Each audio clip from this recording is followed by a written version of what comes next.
Hi అండి, welcome to my channel ma'am the wonder chef. నేను తిరిగి ఇంకొక మంచి టిప్తో మీ ముందున్నాను.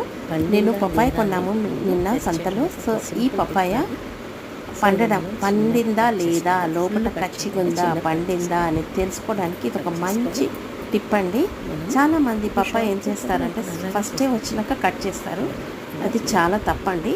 సో మనము చిన్న పీస్ ఒక ట్రయాంగిల్గా కట్ చేసి ఆ చిన్న పీస్ మనము చెక్ చేయాలి.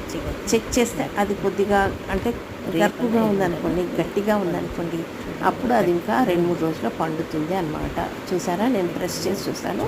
సో పప్పాయ ఇంకా పండలేదన్నమాట. సో తిరిగి మనము దాన్ని ఒక 2-3 రోజులు మనం బియ్యంలో పెడితే అది బాగా పండిపోతుందండి. అప్పుడు పప్పాయ ఎంతో స్వీట్గా కూడా ఉంటుంది, జ్యూసీగా కూడా ఉంటుంది. సో ఇదొక మంచి టిప్ అండి, మీరు తప్పకుండా పాటించండి. పప్పాయ పచ్చిగా ఉందా పండిందా అని చూసుకోవడానికి ఇది ఒకటి ట్రై చేయండి.